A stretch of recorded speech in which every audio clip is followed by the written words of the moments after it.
आकाशवाणी गोरखपुर से प्रादेशिक समाचार।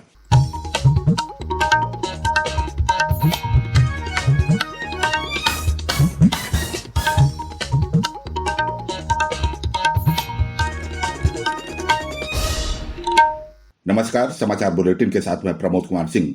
पहले मुख्य समाचार। राष्ट्रव्यापी कोविड रोधी टीकाकरण अभियान का 1 वर्ष पूरा हुआ। प्रधानमंत्री नरेंद्र मोदी ने कहा, देश के टीकाकरण कार्यक्रम ने जीवन बचाने और आजीविका की रक्षा करने में मदद की। उत्तर प्रदेश देश भर में सर्वाधिक टीकाकरण करने वाला राज्य। प्रदेश में अब तक 23 करोड़ से अधिक टीके लगाए गए।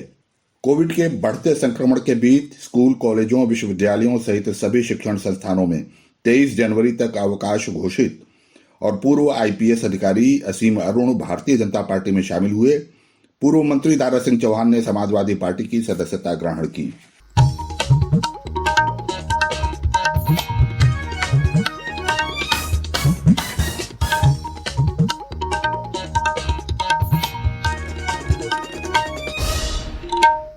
देश में कोरोना संक्रमण में तेजी से वृद्धि हो रही है। आपसे अपील है कि सावधान और सतर्क रहें।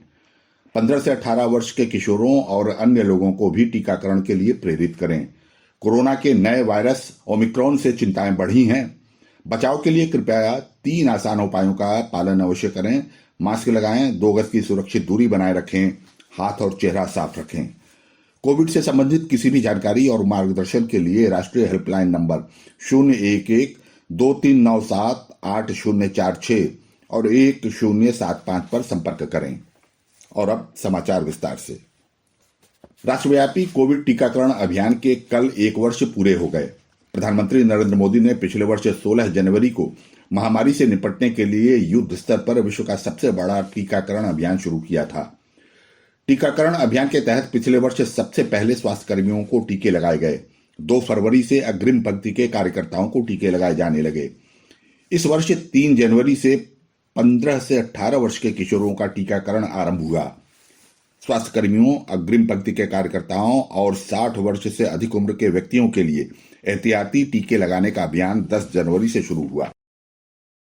प्रधानमंत्री नरेंद्र मोदी ने इस अवसर पर टीकाकरण अभियान से जुड़े सभी लोगों का आभार व्यक्त किया है। उन्होंने कहा कि देश का टीकाकरण कार्यक्रम कोविड के खिलाफ संघर्ष में महत्वपूर्ण है। इसने कई लोगों के जीवन की रक्षा करने के साथ साथ उनकी आजीविका भी बचाई। प्रधानमंत्री ने कहा कि इस दौरान डॉक्टरों, नर्सों और अन्य स्वास्थ्यकर्मियों की भूमिका असाधारण रही है। उन्होंने कहा कि दूर दराज के इलाकों में बड़ी संख्या में टीकाकरण की सफलता से गर्व का अनुभव होता है। इससे पहले प्रधानमंत्री ने कहा था कि बहुत ही कम समय में 2 टीके देश में ही निर्मित किए गए। एक वैक्सीन बनाने में बरसों लग जाते हैं, लेकिन इतने कम समय में एक नहीं 2 मेड इन इंडिया वैक्सीन तैयार हुई है। ये भारत के सामर्थ्य, भारत की वैज्ञानिक दक्षता, भारत के टैलेंट का जीता जागता सबूत है। जिसे कोरोना संक्रमण का रिस्क सबसे ज्यादा है, उसे पहले टीका लगेगा। जो हमारे डॉक्टर्स हैं, नर्सेस हैं, अस्पताल में सफाई कर्मी हैं, मेडिकल, पैरामेडिकल स्टाफ है, वो कोरोना की वैक्सीन के सबसे पहले हकदार हैं। चाहे वो सरकारी अस्पताल में हो या फिर प्राइवेट में, सभी को ये वैक्सीन प्राथमिकता पर लगेगी। केंद्रीय सूचना और प्रसारण मंत्री अनुराग सिंह ठाकुर ने कहा कि देश में विश्व का सबसे बड़ा और सबसे तेज टीकाकरण अभियान चलाया जा रहा है। उन्होंने कहा कि 1 वर्ष के भीतर 156 करोड़ से अधिक टीके लगाए गए हैं।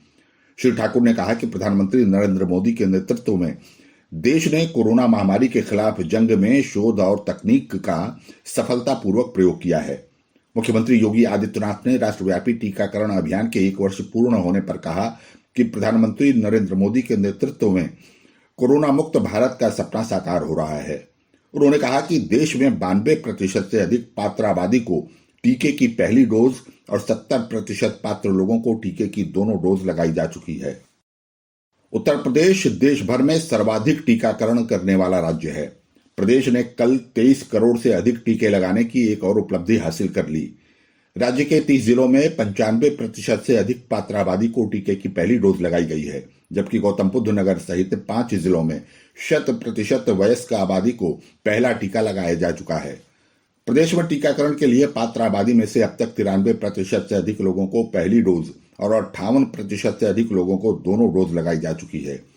15 से 18 वर्ष के 37% से अधिक किशोरों को टीका लगाया गया है।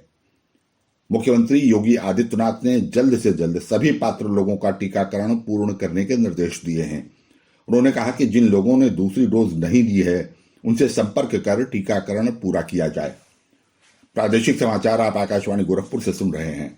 ये समाचार बुलेटिन हमारे YouTube channel AIR news Gorakhpur और ट्विटर हैंडल AIR_GKP पर भी उपलब्ध है।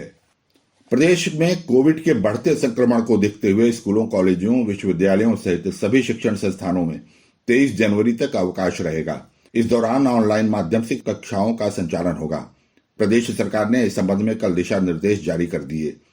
राज्य में रात 10 बजे से सुबह 6 बजे तक लागू रात्रिकालीन कर्फ्यू का सख्ती से पालन कराने के निर्देश दिए गए हैं। प्रदेश में कोरोना संक्रमण के मामले हर दिन तेजी से बढ़ रहे हैं।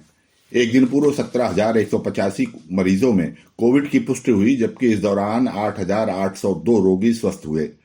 सक्रिय मामलों की संख्या बढ़कर 1,03,000 से अधिक हो गई है। इनमें से केवल 1,096 मरीजों का इलाज अस्पताल में चल रहा है।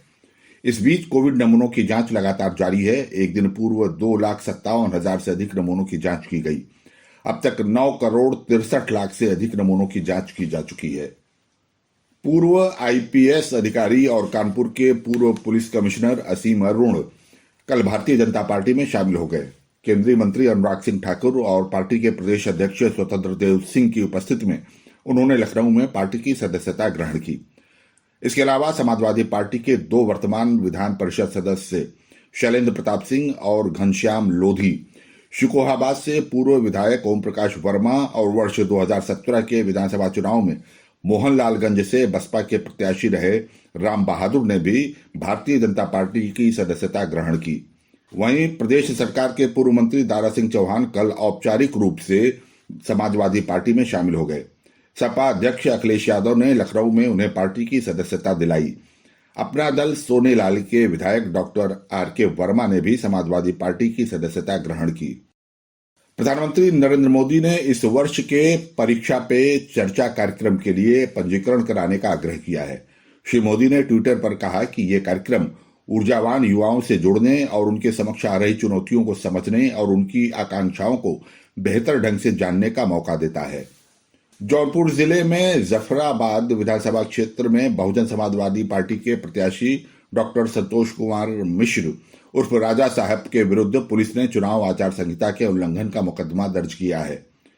थानाध्यक्ष ने बताया कि जफराबाद विधानसभा क्षेत्र में बसपा प्रत्याशी के पक्ष में दीवारों पर वॉल पेंटिंग के द्वारा प्रचार प्रसार किया जा रहा था, जिस कारण उन पर आचार संहिता के उल्लंघन का मुकदमा दर्ज किया गया।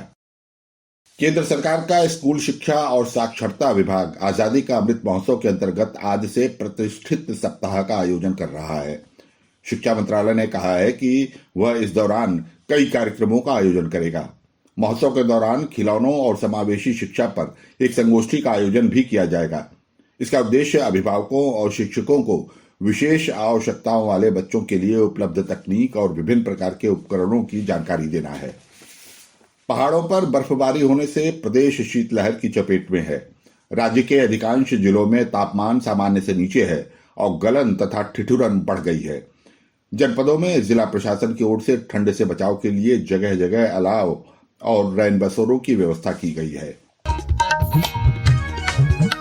और अंत में बुलेटिन का मुख्य समाचार एक बार फिर। राष्ट्रव्यापी कोविड रोधी टीकाकरण अभियान का 1 वर्ष पूरा हुआ। प्रधानमंत्री नरेंद्र मोदी ने कहा, देश के टीकाकरण कार्यक्रम ने जीवन बचाने और आजीविका की रक्षा करने में मदद की। उत्तर प्रदेश देश भर में सर्वाधिक टीकाकरण करने वाला राज्य। प्रदेश में अब तक 23 करोड़ से अधिक टीके लगाए गए। कोविड के बढ़ते संक्रमण के बीच स्कूल, कॉलेजों, विश्वविद्यालयों सहित सभी शिक्षण संस्थानों में 23 जनवरी तक अवकाश घोषित। और पूर्व IPS अधिकारी असीम अरुण भारतीय जनता पार्टी में शामिल हुए। पूर्व मंत्री दारा सिंह चौहान ने समाजवादी पार्टी की सदस्यता ग्रहण की। इसके साथ ही ये समाचार बुलेटिन समाप्त हुआ। नमस्कार।